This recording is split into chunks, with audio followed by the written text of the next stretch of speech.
technical thing that's beyond me. I don't know what the problem is. So Lynn, I apologize. There's people calling. I might, once we get you started, I might hop off for a few more minutes and see if I can help these three people. Yeah. But I'd like to, if you don't mind, Fred would would have done a much better job if I'd allow if he was here, and maybe I'll bet you he'll come in right at the end and counteract me. But I just wanted to say I'll start with it because there's only a few of us here you've already heard. Lynn is with KYA. Kaya, is that the pronunciation? Yep, Kaya. You've been doing a tremendous job at both Citrus Continuation, Citrus Community School, excuse me, as well as many K-12s. You do a lot more than just working on this. You guys do a lot of other types of work, and I'll let you talk about that. But we appreciate that you come in because you're on the ground floor right now, working on these issues at a college institution that had problems with, like you were saying, problems with an employee that was tested positive. We really appreciate the getting that information on the ground up and seeing how to work it and what things you have to think about. And I'll let you go ahead and take it from there. And as I said, I will listen and copy up the chat board and give you any questions that come forward as well. And at the end, we'll do a summary. I was going to actually ask when you start, if it's okay with you, we're going to record it.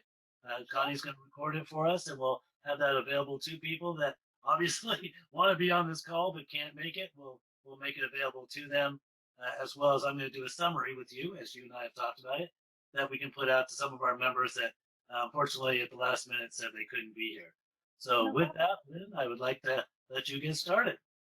Okay, great. Thank you so much, David. I appreciate all of you having me here. I'm excited to talk about this topic that we all have been mulling over for what seems like a millennia now, but at least there are some strides being made in what to do, how to do it, and what to be aware of.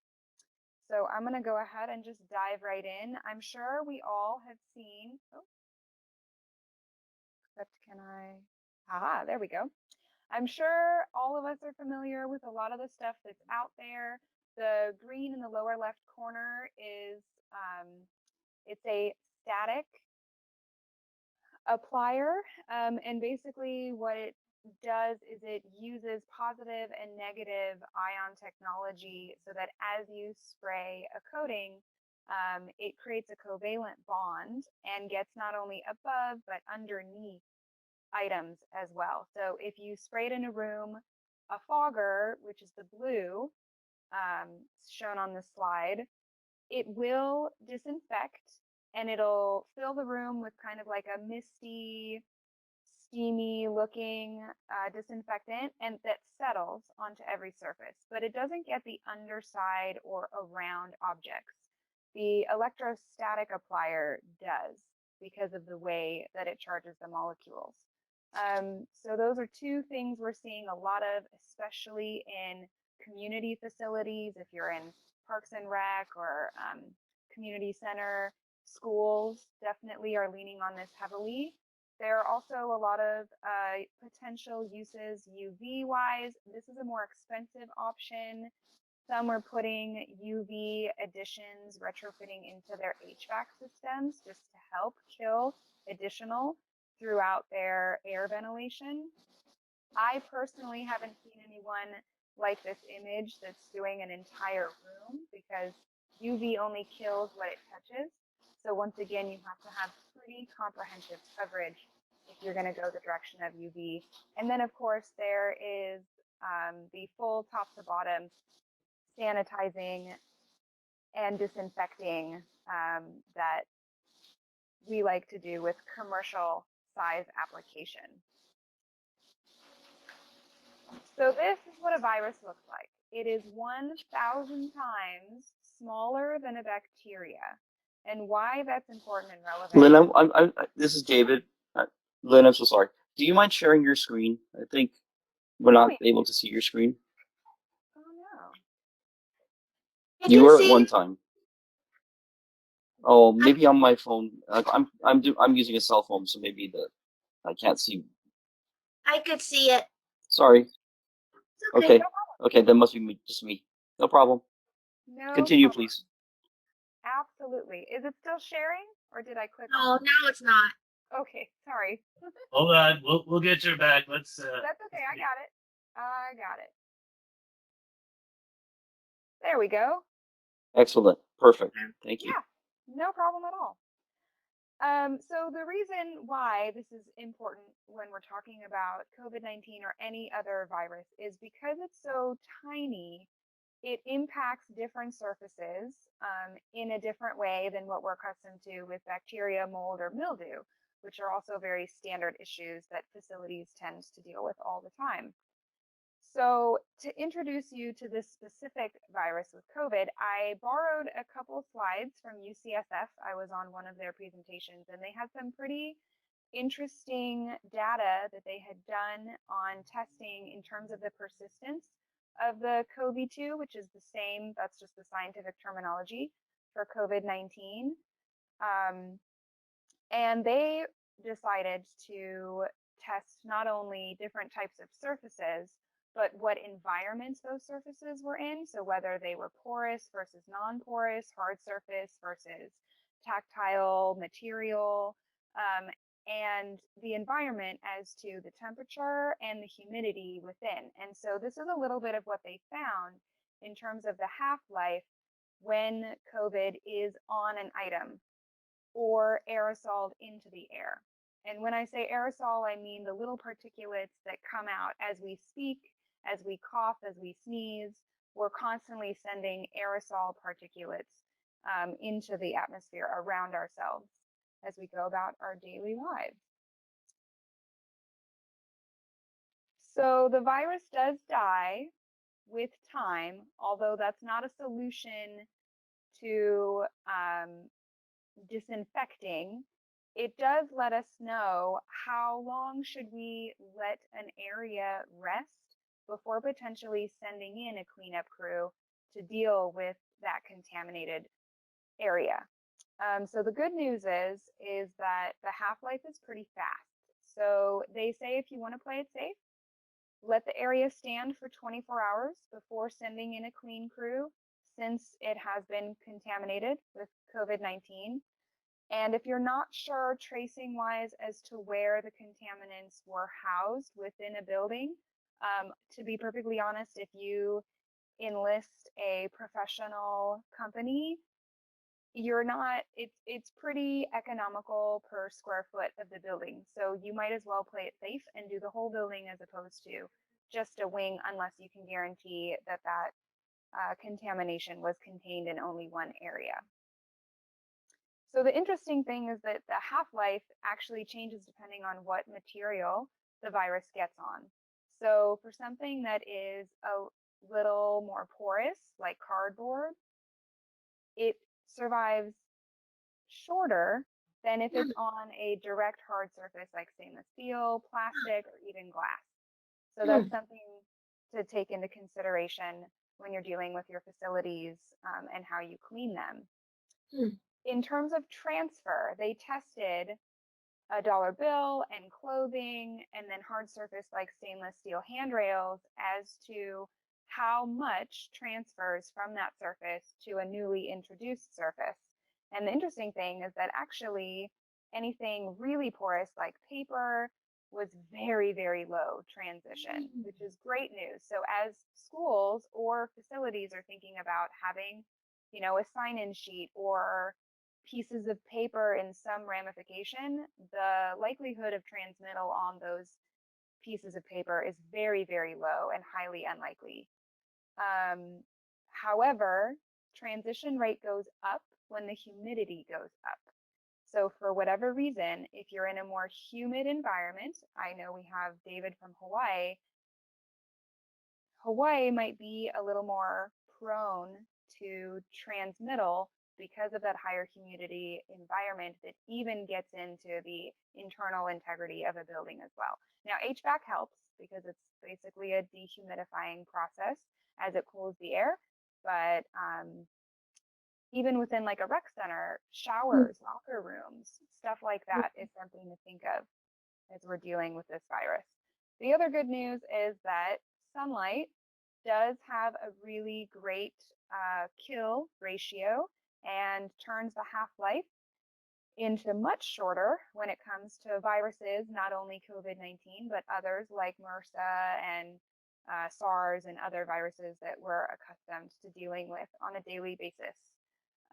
And they were able to test this in a lab. You can see the mechanism that they utilized that simulated a standard sunny day.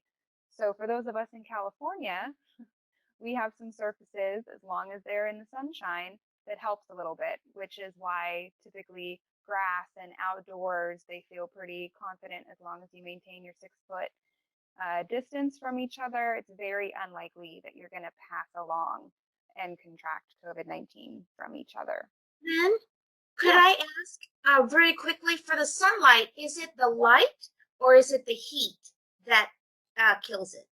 So as far as I could see from their study, it's a combination. It's the infrared radiation, essentially, that comes with the sunlight. So the heat helps, but it's really the infrared radiation that kills the virus. I hope that answers. Thank you. Yeah, no problem. Okay, so we hear cleaning, disinfecting, and sanitizing a whole bunch, and we tend to use them interchangeably, but I just wanted to quickly make sure that we're all aware exactly what the differences are. So when we're talking about cleaning, that is what you should be doing prior to disinfecting. Cleaning is removing all debris or surface grime from any hard surface. Obviously, if it's a cloth-like material, if it's capable of being laundered, preferably launder it prior to applying the disinfectant. If that's not possible, like upholstery, there are quite a few different disinfectants and application processes that are designed for upholstery specifically. But the good news is, remember, upholstery is non-porous. I mean, it's porous. It's and porous. so for porous, it has a much shorter half-life for the virus to stay living on that surface. It's really the hard surfaces and the high frequency touch points that we need to be the most concerned about. But cleaning is critical, because if you have a spill or a dried piece of gum or fill in the blank, and you don't clean that off before applying the disinfectant, it will disinfect, but it's sitting on top of whatever that grime, smear, smudge, or film is on your surface. So if that were to get wiped away, you now no longer have the disinfectant on that area, which is why cleaning first is of high priority. So then there's the disinfecting. Lynn? Yeah. Do you see there's a question in the chat? Let me go to it. I'll take a look. We'll just tell it to you. Why are the cases so high in dry Arizona and Texas? Do you know possibly why those two states seem to be having high cases? So I don't know the direct correlation answer to that, other than I do know that Arizona and Texas have had a lot more relaxed practices and social distancing, a lot more open than what some other states have been. So that could just be proximity contact, people to people and person to person. So far, I haven't heard of anything. Of course, the studies are still going on. I'm sure we'll know more in a year, but I haven't personally heard anything of high contract rates from surface to person. It's mostly person to person interaction, and what the CDC defines as potentially harmful interaction is if you are within 6 feet of another person and neither one of you are wearing masks and you're with them for a period of 15 minutes or longer. They say that the potential for contraction is much higher. That also goes up if you're eating. I don't know if that's just because when we eat, we tend to salivate more, and so maybe more aerosols wind up in the air. But taking higher caution when you're eating, if you're eating in or around strangers that aren't part of your household, that's another thing to be cognizant of. So I wish I had a more clear answer, but it's, in my humble opinion, probably proximity related, person to person. Well, Okay. if humidity has a large effect, Are we really in trouble as winter comes? So that's a really good question. I guess we'll have to kind of wait and see. The only thing that the study showed that was done February or January to April from the USDC was that in a higher humidity environment, the virus lives longer. So that doesn't mean that it is harder to kill or harder to get rid of. It just means that the shelf life gets elongated. So you don't have the same luck that if it was shorter, you might not know something's contaminated and the virus dies off before someone else comes into contact with that surface. So as the humidity goes up, we just need to be more mindful of when we clean and disinfect those spaces. We need to do a little bit more diligent and regimented job of focusing in those areas, making sure that every crack, crevice, cranny is treated to ensure that that virus gets killed off if it has been contaminated. But I would imagine, yes, as winter approaches and the humidity goes up, especially for those of us here in California, it's just something to be cognizant of, that the virus is going to live longer on a surface. So disinfecting, there's a lot of different types of disinfectants. If you go to the CDC website, they have an entire list of approved disinfectants that can be utilized. Some specialize in different types of material, hard surface versus soft surface. And there are some that are based on hydrogen peroxide base. There are some that are considered probiotic. There are some that are some of the chemicals that I'm not going to try and pronounce in correlation with alcohol. There's a bunch of different solutions out there. So my recommendation is always take an assessment of what you do in your company or in your day-to-day activities. If you're a community center, you know, food services areas will probably need a different disinfectant than, say, just a classroom or an office set of desks. So approaches to the different areas might shift a little bit depending on what those areas are being used for. And the chemistries that are out there, sky's the limit. Most of them will have testing data. I always highly recommend that before you jump on board with a specific manufacturer, especially when it comes to chemistry, make sure that they have adequate third-party testing and that you like what the results were, and that you like what the long-term plan is. So we're all using these disinfectants like crazy, and hand sanitizer and Clorox wipes and etc. And that's great in terms of protecting ourselves against COVID-19 exposure, but what are the long-term effects of those as well? So those are some of the conversations that I've started having, not that I have the answer, but that I've started engaging in, is some of these chemistries do promote bacteria and viruses to mutate. They will adapt. They will become immune to these chemistries. So later on in the presentation, I'll show you some solutions that are out there that actually have existed for a decade that no one knew about because we haven't dealt with a pandemic like this before, but are not chemistry based.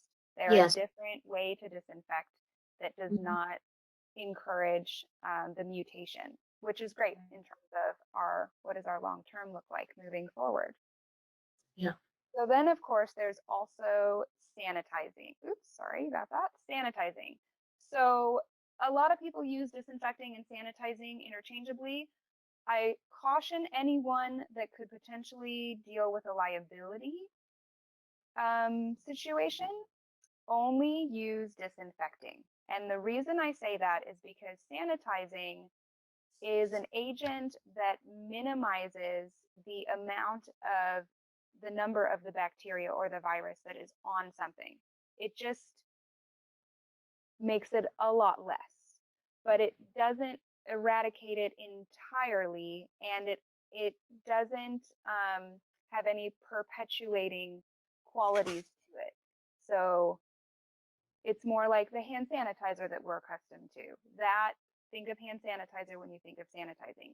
Disinfecting is a little more robust, and disinfecting destroys or inactivates both the bacteria and viruses as identified on that product's label, like influenza, rhinovirus, and typically is geared toward the hard and non-porous surfaces, generally speaking.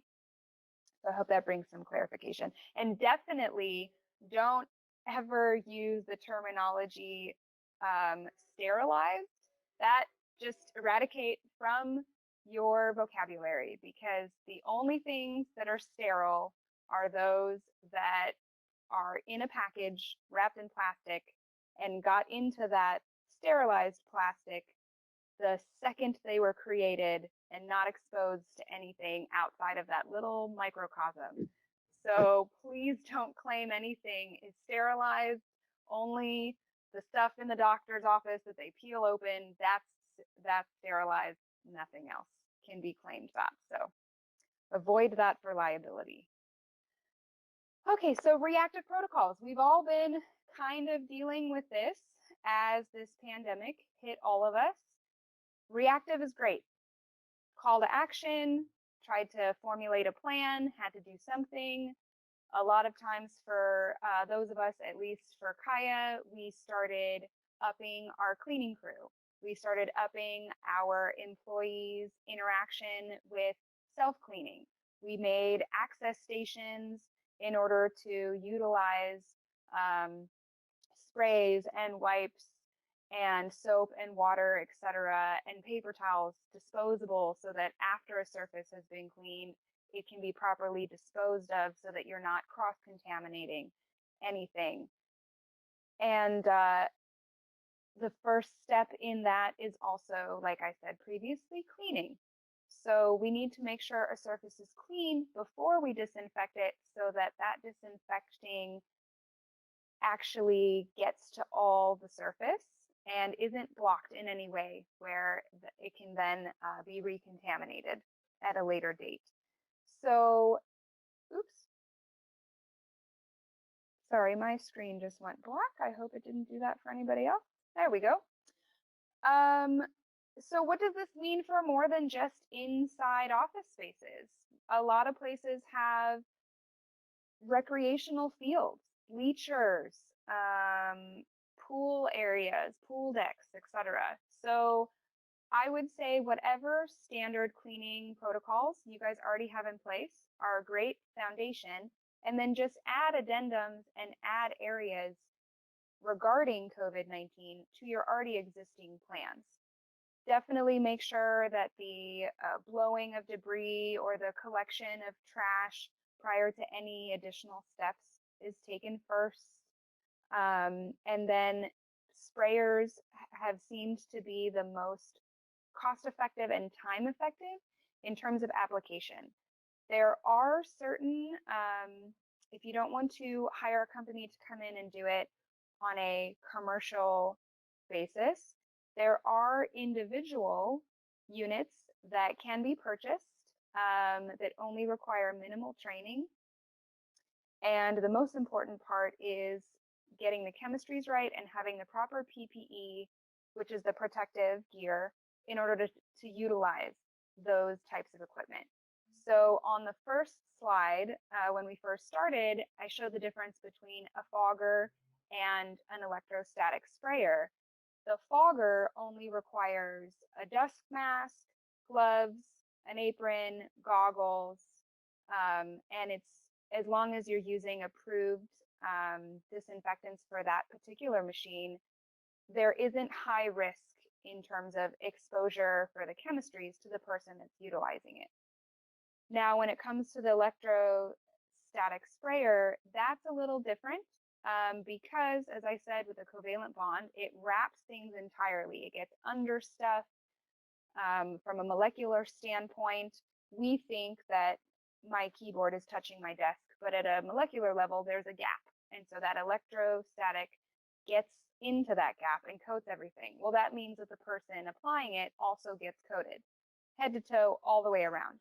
So that requires the entire Tyvek outfit with the hood, totally sleeved, booties, goggles, and a respirator, because for electrostatic application, you don't want to be breathing any of that in, because it will coat you the same on the inside as it does everything on the outside. So definitely make sure proper PPE is used. So there's an example of just a standard sprayer. That one actually looks like it was a garden sprayer for pesticides, and they repurposed it for disinfectant solutions. That's totally fine. I know that there are some YMCA's, because they're not as stringent as school districts, for example, can utilize like a mild bleach solution. They have a couple more options available to them that are not available to school districts or to healthcare facilities, due to the proximity of potential sensitizing. So that is another thing to consider. If you're going to be doing a lot of your your disinfecting yourself with your own team, just pay attention to those who could potentially develop sensitivities to those chemistries, and what chemistries you're choosing to purchase and utilize, and what they're made of in regards to potential for becoming sensitive to it. Another thing, natural versus synthetic. When we're dealing with our hard surfaces, is it wood, natural wood, or is it like a vinyl? There's a lot of different floorings out there. There's a lot of different surfaces out there, from countertops to what furniture is made of. And the only thing we've really found in this process to take into consideration is the level of moisture applied when it's natural. So when you're dealing with a natural wood surface, maybe the longer dwell time of 10 to 15 minutes saturation might not be the best solution for that particular area, because you don't want that much moisture sitting on your natural wood floor for that long on a daily basis, or sometimes even multiple times a day as you disinfect throughout your routine. So, like I previously said, definitely assess your facilities, assess what is utilized and how it's utilized, and then formulate your chemistry plan and your cleaning plan and your disinfecting plan according to what those spaces are and what they're made of. Community centers, we already touched on. Gyms, I know a lot of gym equipment is very specific as to what type of chemistries can be utilized so that it doesn't adversely impact their electronics or their sensors. So we know from our unit that goes out, we have a very different approach if we're doing a gym than if we're doing an office building. And that goes down to the chemistries, and that also goes down to the application. Oftentimes with gym equipment, we will spray the seats and anything that's a touch point in terms of hands or the weights. But when it comes to the electronic components, we have a different application similar to a Clorox wipe that leaves less residue, so not as much moisture as a sprayer, but still gets the same disinfecting effect. Locker rooms, same thing. The nice thing about locker rooms is that typically speaking, they're pretty much all hard surface. So we actually had a client that had us come out and do their locker room and their showers. And they were concerned about all the aerosol and the steam and et cetera. And so what we recommended to them is that obviously once you disinfect, if you're only using a solvent solution, there's no perpetuating kill factor after the fact. It will get reintroduced to viruses and bacteria and mold and mildew, and it won't combat that, and then you'll have to do the process over again. And so for this particular client, they had a great team and had full PPE gear, because they also have electrostatic appliers. And so they just pressure wash. They put on their respirators, they put on their garb, and they pressure wash with soap and water. And soap and water works. I actually have a slide later on that'll show how soap and water is an effective killer for the virus, in addition to lots of other things, and slightly more cost effective if you have availability to that. And the added benefit is that if you pressure wash your showers and whatnot, all the grout is getting cleaned, all that soap scum is getting off, in addition to disinfecting against the virus. Pools is a hard one. The good news is that most pools are chlorine based or have chemistries that are already designed to kill off virus, bacteria, and other mold, mildew, algae, etc. In terms of what that means for testing, I would recommend definitely increase the amount of testing. So if you have a community center that is doing soft opening and allowing signups to have socially distanced events like water aerobicize and whatnot, that's perfectly fine. But take into consideration that you might want to have people bring their own chairs. So don't allow them to utilize your outdoor lounge equipment. Maybe even remove it off site if you can, so that people aren't tempted to grab one. Otherwise, you will need to disinfect those types of equipment and furniture after each session of people go through, in order to make sure that there isn't any contamination. But as for the pool itself and even the pool ground surfaces, like we said, when there's really good UV contact, if you are somewhere sunny, it kills it off pretty well. You could probably do maybe a daily power wash. There are some disinfectants that are designed for outdoor use that have a little bit better longevity for dwell time, so they don't dry too quickly, so they still get the killing capacity. And then bleachers, I tried to think of weird and unique areas that all of us might be dealing with in terms of these types of things. I actually think bleachers would be the biggest nightmare. If I had it my way, I would just tell people maybe don't utilize bleachers until further notice, because the level at which there are touch points in a set of bleachers is staggering. And the only good news is that if they're exterior and they happen to be made out of aluminum, you could just spray them down and let them sit there, disinfect, and have no worries. So Citrus College is actually how I was asked to come here and talk to you guys. Fred Diamond, I don't know if he made it on the call or not, but they actually had a positive case happen in one of their buildings. And so he asked if we had crews that could come out and help him do a full clean of the building, so they could ensure when the rest of their staff came back that the space had in fact been cleaned top to bottom.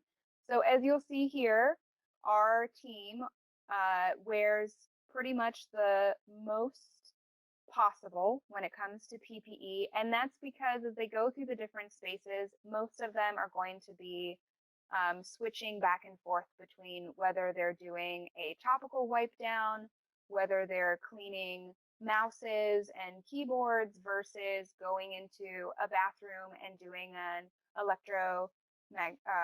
electrified spray down.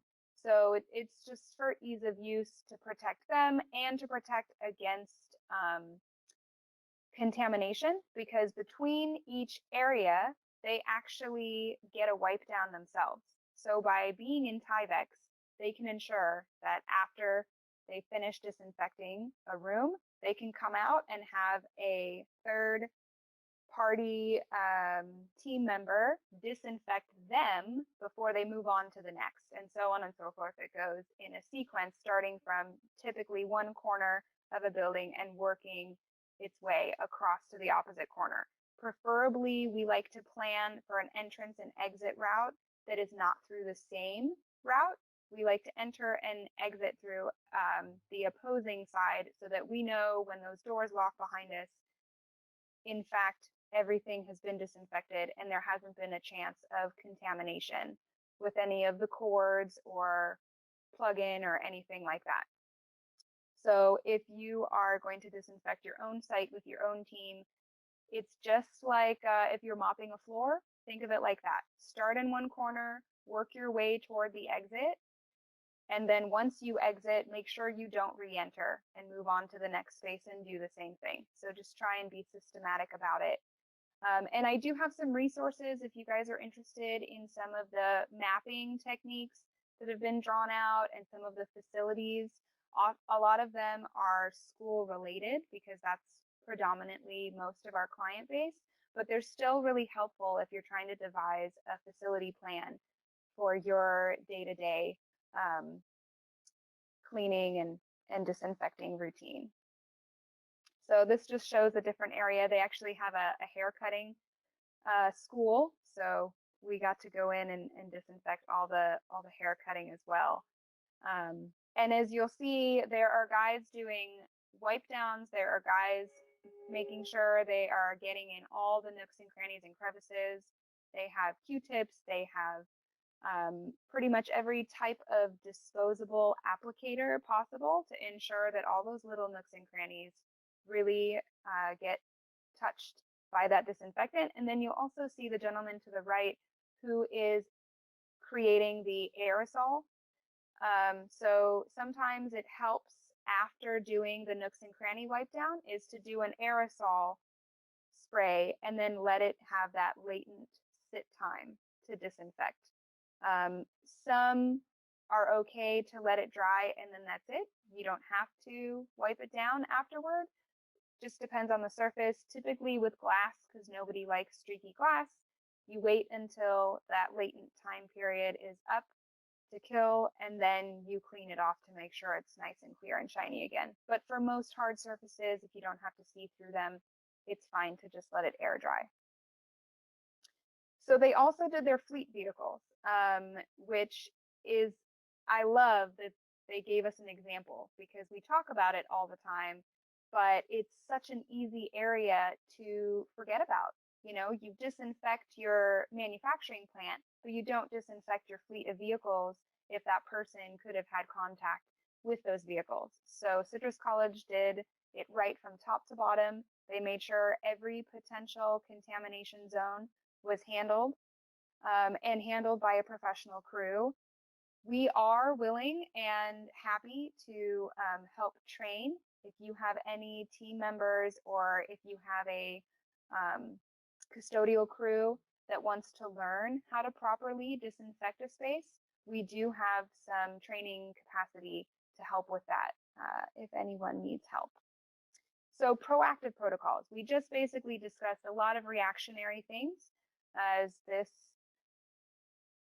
event happened to all of us out of nowhere, but proactive protocols. Since then, we have now come up with the social distancing. I always like to mention messaging. Whether you're a mom and pop shop or a restaurant, sometimes it's easiest to keep people feeling comfortable for those that are nervous or compliant for those that are anti if you have good signage. So upon entry, if they can see, here's the expectations for you, here's what we're going to ask you to do, then they won't get as affronted if they step in and they're not practicing the social distancing. A team member can ask, excuse me, sir, can you please stand on that circle? I really appreciate it. Thank you so much. And then on the reverse, if you're trying to bring clients in, they might be a little more comfortable entering your facility if they can see what you're doing to help keep them safe and to help keep your employees safe so that they have that comfort attribute in terms of entering. So this is something else that's available. The previous shot was just branding techniques. There are a lot of screens available. The one on the left is just like a film. It's not full plexi, and I don't know if you can tell, but it's Velcroed on each corner. And so that allows for the plexi to, for the film to come off and on and get wiped down or get completely removed and replaced with pretty good ease. Plexiglass, as you'll see on the next slide, which I'll go to and then go back is what we use because it's easier to clean regularly. The film is a little floppy, but might work well for maybe school districts that have a higher turnaround rotation of their employees at the front. So if you have someone monitoring the entrance and they're only there from 6 a.m. to 11, and then you have your next stint from 11 to 4, they can swap out and just swap the film out and not have to worry as much about the entire process for contamination purposes. But we opted here at the campus for plexiglass. And then as you'll see to the right-hand side of our reception desk, we have a thermal reader. So this is a close-up of it. It, in a third of a second, takes your temperature once you line up your face in the green box. And it also has facial recognition software. So if any of you have facilities that have lock-in, lock-out procedures where you usually use a key card, you don't have to use a key card. With this device, you can program in any number of faces that you want that it will recognize, and it'll also take their temperature so that if someone were to step up that usually has access to your building and their temperature is above the recommended 99 degrees, then the door will lock them out and they will not be allowed access to the building, and they will receive that message as such, so that you can help eliminate the first line of potential contamination with anyone that's exhibiting potential symptoms of COVID-19. Now, we do not have a lock-in, lock-out. We are just normal standard doors to come in and out of our building, but we do use it as a very quick way for every single one of our employees to take their temperature first thing upon them entering the building before they can access anything else, is to get a read on how they are. And then as you can see, we take our signage of expectation and we duplicate it and repeat it throughout the building. So we try and make sure everyone understands what the expectation is and why. So here's what I was talking about with soap. The reason that soap destroys a virus is because on a molecular level, it ruptures the cellular membrane of the virus or bacteria and therefore renders it dead and innocuous. The other benefit that soap has is that it actually will encapsulate and trap dirt. So if you have the ability to use soap and water to clean certain areas, it's a 2-for-1. You can clean and disinfect at the same time, which is great, which is why we love washing our hands and why I have soap listed as a proactive, is because the more we can clean with soap, the better. And soap doesn't encourage, because it's a physical disruptor, it doesn't encourage mutation like we were talking about. So over time, they won't become resistant to the soap. It will still function in rupturing their cell membrane. So this is what I'm the most excited about. It's new in terms of conversation, but it's been around actually for over a decade. It is on a molecular level, it's those rods that you're seeing. So you can see the virus cell, and you can see those vertical rods. They're actually made of carbon. So this is a completely green application, and it is applied with an electrostatic sprayer, which is if you want the most longevity. So there is a self-application of this product that is good for about 90 days or approximately 3 months, and then it'll have to be reapplied. But if a team comes in, or if you happen to have an electrostatic applicator and you're trained on it, you can apply this coating to your entire environment, and it works on both porous and non-porous because it bonds to the surface at a molecular level, and those rods are the covalent bond through the electrostatic applier, and they stand rigid even after being pierced. So if you think about them like spears, the only difference is when it's not electrostatically applied, these vertical rods are just a little bit weaker than if it were to go through electrostatic sprayer. And what that means is that they'll just start wearing down. So you'll just start losing little pieces of these rods as they continue to pierce these membranes over and over and over and over again, therefore killing and eradicating the influence of the virus or the bacteria or the mold and mildew. It works on all 4 areas that come into contact with that surface. So then you have to reapply because eventually you'll run out of rods and they can't work the same way. If you utilize an electrostatic applier, those rods are so much stronger because of the way that they bond with that usage that they don't get worn down nearly as quickly. And the tests have shown that they actually can last up to a year. And the reason that this is exciting and important is because not only is this solution a physical disruptor, but it is preventative, meaning you clean a space, you disinfect it, then you apply this disruptive coating so that when more people come in and they touch that surface and they reintroduce those viruses and that bacteria, mold, and mildew, it is constantly killing that off. Now, it's not going to be 100%. We still recommend continuing to disinfect.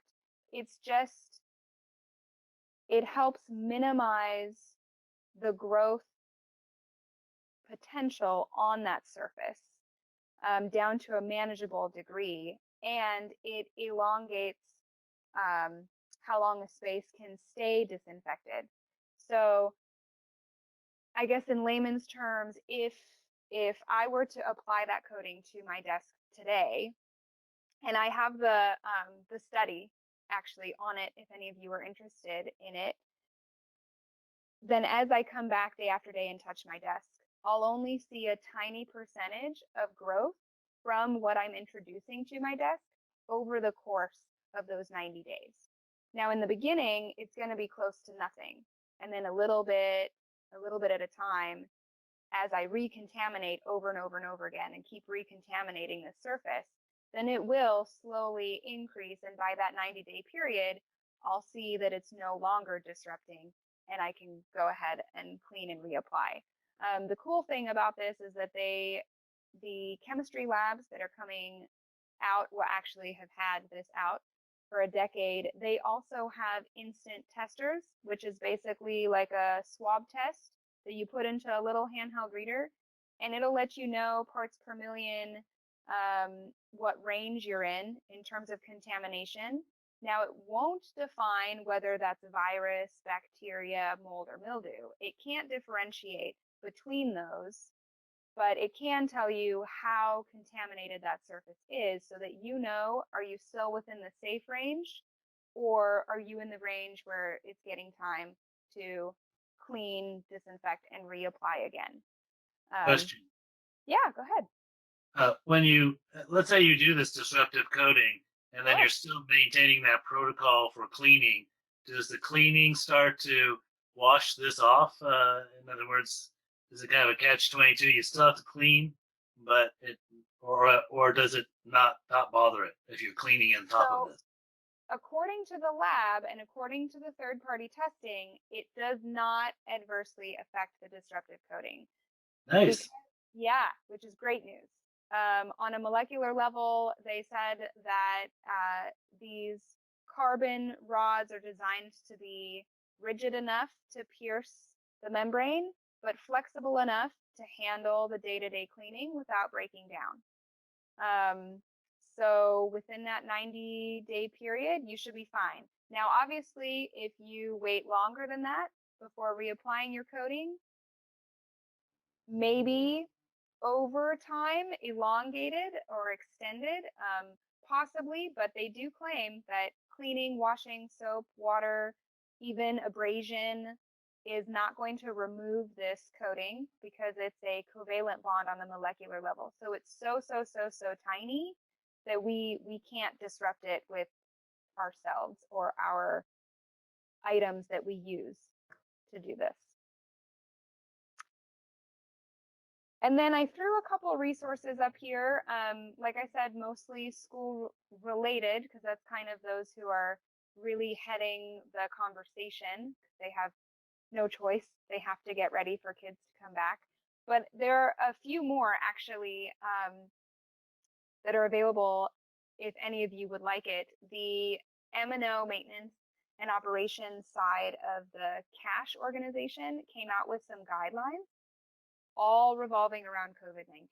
And it covers everything from facilities to food prep to how to deal with your employees, and if you need more help, less help, timetables, how to track expenditures, how to shift your budget as it relates to COVID-19, et cetera, et cetera. So it's pretty comprehensive, and they're even adding addendums. I was just on a webinar with them today where they're going to be adding 2 addendums within the next week or 2 to it. So great resources. I guess now I would love to hear if anyone has any questions. I wouldn't say that I'm an expert, but I have done a lot of research on this, and I've been talking to a lot of people who are out there trying to figure out best practice. I have a question. Sure. Do you have any information on the airline industry? Many of us travel extensively for business, and just that airplane, it's the enclosed with the air circulating for 6 hours. I'm supposed to go to Hawaii 4 times a year, but wow. I don't want to sit on a plane. I mean, I do I don't want to sit on a plane for 6 hours with 600 people. Yeah. So do you have any information on what that industry is doing? So I do know, luckily, because it's a private industry, they have a lot more flexibility as to what they can use to clean their planes. Now, the question is, are they actually doing it appropriately? That I don't have the answer for, but I do know that they are introducing what I would call a fogger that rapidly disinfects both hard surface and soft surface. Now, they're supposed to be doing that with all the tray tables down so that the portion that is typically touched the most or would come in contact with food is disinfected. And they're also supposed to be wiping down all the hard surfaces. So every little knob, handle, the screen for the window, the knobs up for the air, allegedly is supposed to be getting wiped down between new people coming onto the flight.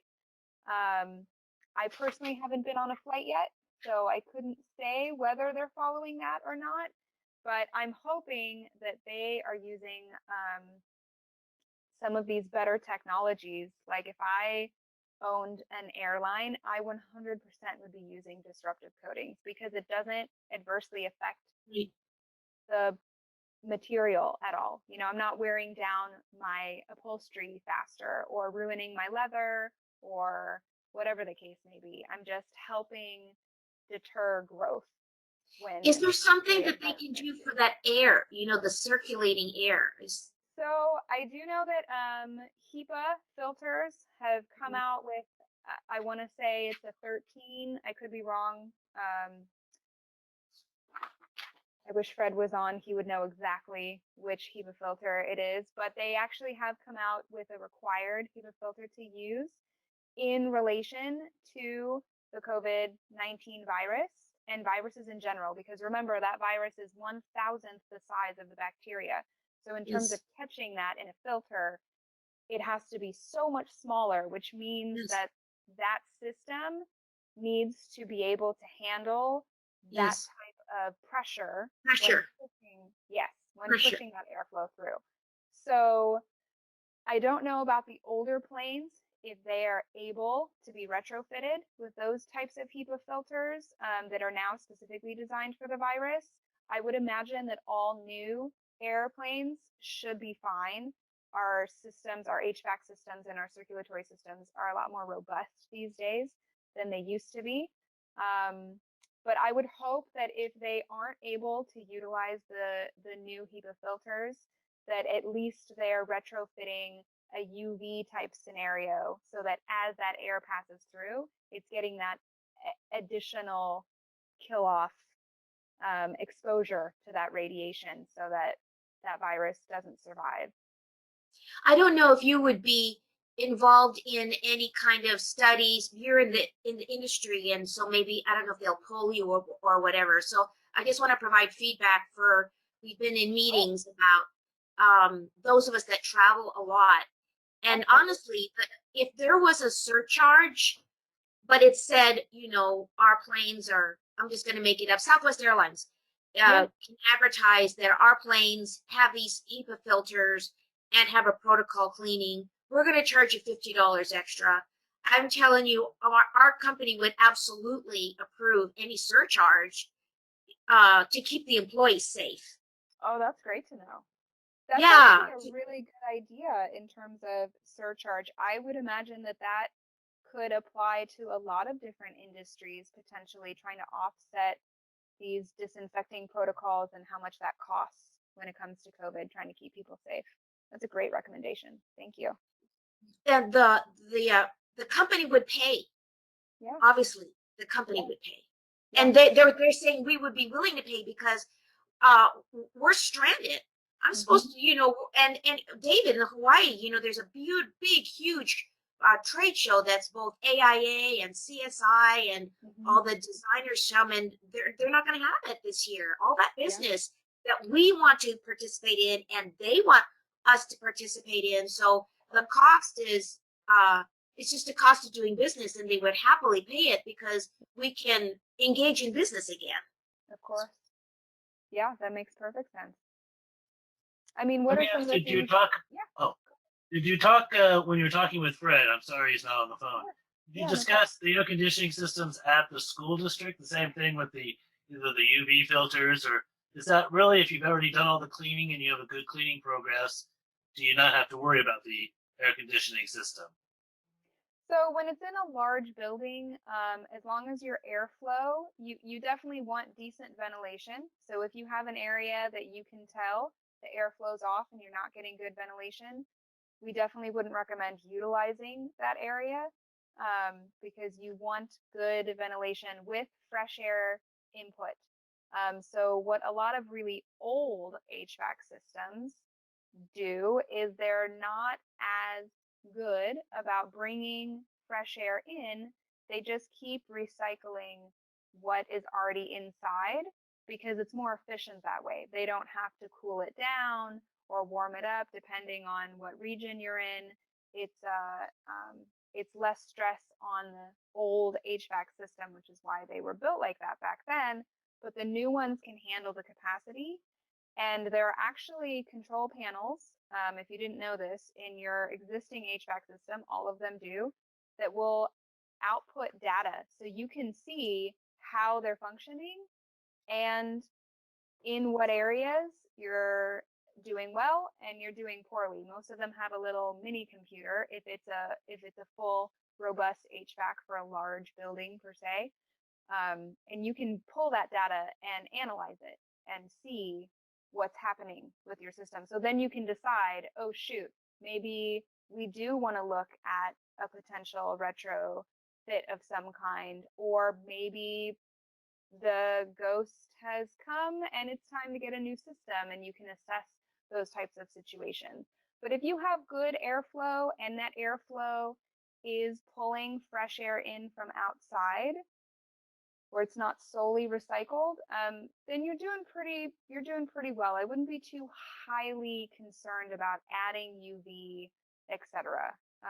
That's pretty much for the medical industry, the school industry, and maybe even the community centers or things like that nature. But for private businesses or office buildings, it's not as much of a concern. Thank you. Can I ask another question? Of course.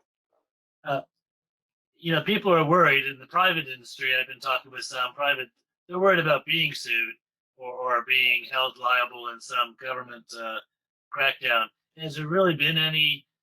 Is that more just a fear right now, or are you seeing anything out there where there's maybe a fine being provided or something? Have you started hearing about any of that, or is it still more so new that it's more just hype at the moment that people have been? Mhm. Has there actually been fines or a citation been given to anybody that you're aware of? So luckily, it is so new that I don't think any major lawsuits have started, because we all know people like to be sue happy in this nation. But for the most part, as long as you are documenting and can prove that you're abiding by the CDC guidelines, regulations, and then in addition to that, your localized regulations and guidelines, which if you're an international company, that might get a little cumbersome because every state's going to be different, every county is going to be different, and sometimes every city is different. So just make sure you have a place in your emergency plan for your business that has all of those specifics listed out and that you can update them regularly, and you can set, like, we have auto messages basically that if anything in where our 3 offices are, if anything in the county, the city, or statewide changes, we get a little blurb that lets us know, hey, there's been a shift. And most regulatory agencies will let you sign up for that. Most of them provide that to you, and you just put in an email or a phone number and they'll send you that message anytime a change happens. But I would definitely recommend looking into that, because if you can't prove that you followed those guidelines, then liability wise, you're definitely leaving yourself open for potential lawsuit, or even unfortunately someone taking advantage. You know, we're in a day and age, and this is I feel like we're going to see probably a windfall of attempts coming up in the next 6 to 8 months, unfortunately, of people trying to get something out of potential exposure. Now, proving that is going to be really difficult. I know they just put on the new tracing app. I don't know if any of you use Google, but if you didn't know this, without your permission, they installed a COVID-19 tracing app. If you go to your Google and go to Google preferences, you can find under there where it lets you toggle it on or off. I have mine off, but if you weren't aware, that's there. I'm sure we're going to see a lot more of that, where they're going to try and be able to, if an outbreak happens in an area that they can identify, they're going to want to trace the steps of those people and who they came into contact with, and figure out who they need to tell and inform that, hey, you came into contact potentially. You might want to self-quarantine and go get tested if you exhibit any symptoms, etc. So Where that was was a digression, but where was that on Google that you said that so tracker I'll is? do it on my phone so I can actually guide you through it. So if you go to your settings,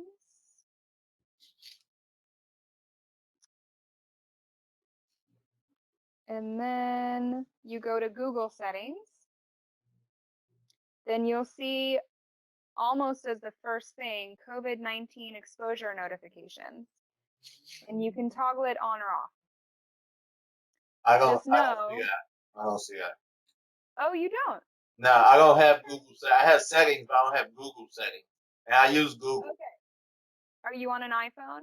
I'm on an Android. Oh, you're on an Android. Interesting. Maybe you're a lucky one. Maybe it's only to certain models. Is your phone a little old? I don't know what old is, but okay. Okay. I mean, that's a good thing, though. That makes me happy because everyone I've asked so far finds it. And we all have been Anybody chatting else back has it? I yeah, use Google Maps. apps, but that's not the same thing, right? It's not the same thing. No, it'll be under your settings. Yeah, so I'm under settings. Okay, and under your phone settings, do you see a Google settings tab? No, just Okay, Google well, Maps. that's good news for you. Okay. So maybe it's only newest edition phones, which is encouraging because Yeah. I did a poll with my coworkers today, and out of the 20 that I talked to briefly, no joke, 19 had it on their phone. And we all went, none of us gave permission for this. It just popped up. Yeah. I do it's have it. crazy. I do have it. Oh, you found it. Yeah. Yeah. So I would just make sure And that it's that's off. off. It's already off. Perfect.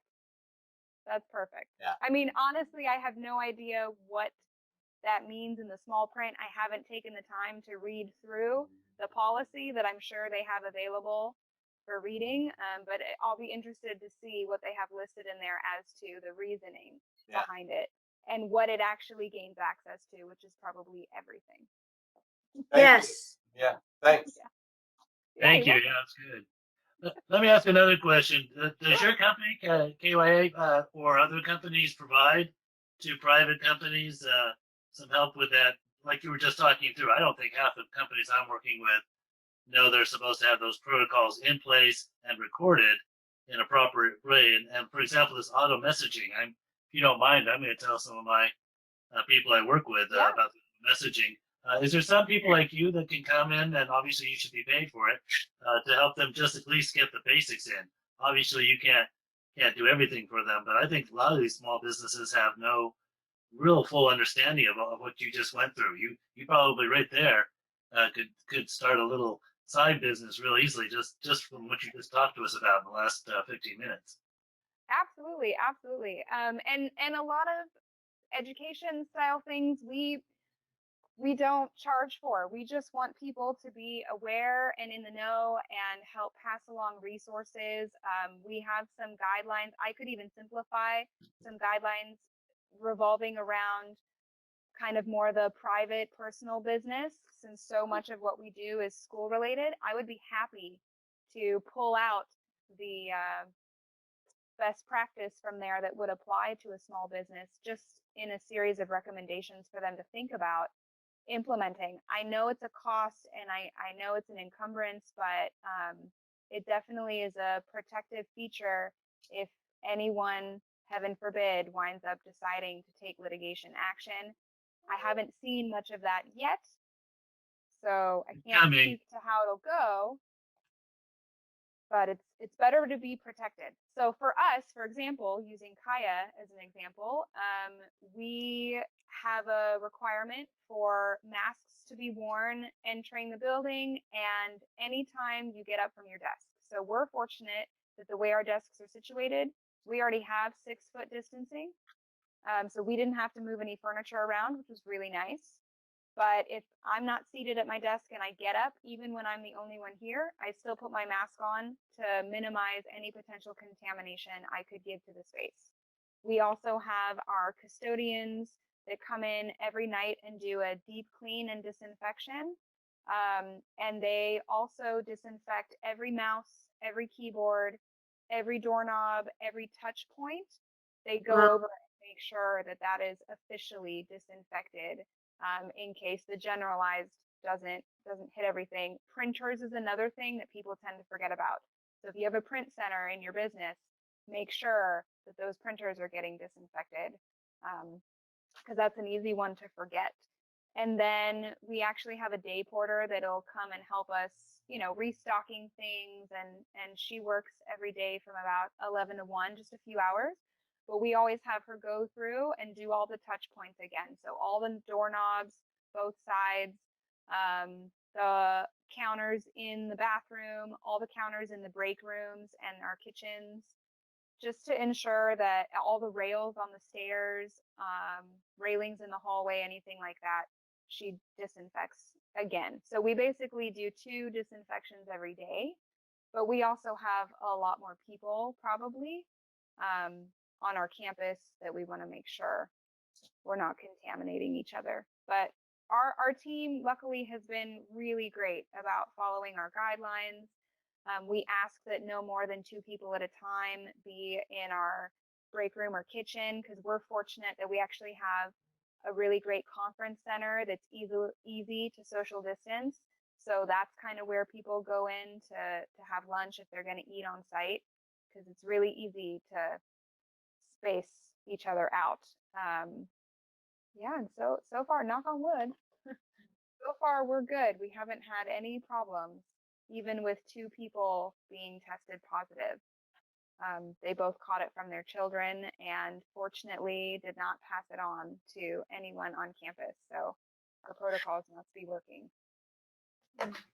Thank you very much, Lynn. You've done a tremendous job. Do you mind? I'm going to let some of these people, like David, who's on the phone from Hawaii. Do you want to talk, or did you have any questions, Dave, in Hawaii?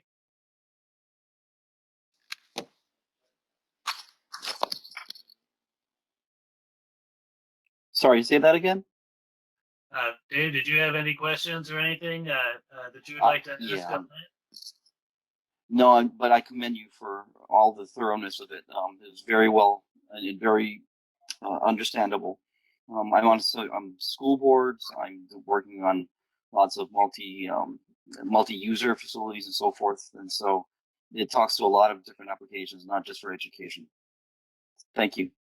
Well, thank you Thank for being you. here. And thank you, Dave, for being there. Cheryl, would you like to ask any questions? I see you've been very good and kept your microphone off. Do you have any issues or questions? Cheryl's the better half of a great spec writing team from Sacramento. A very fine firm Fantastic. up north. Did you want to bring up any questions, Cheryl?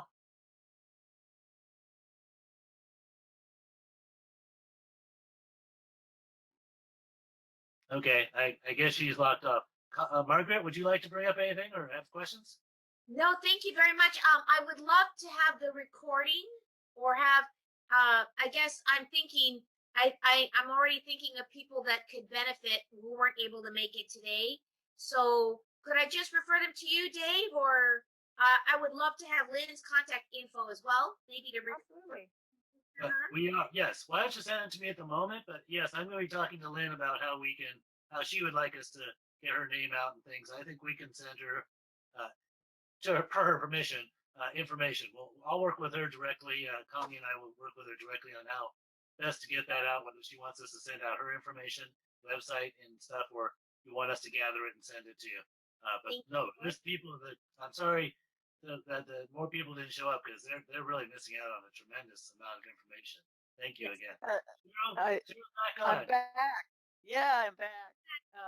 This was really, really good, and a lot of people need to hear all of this.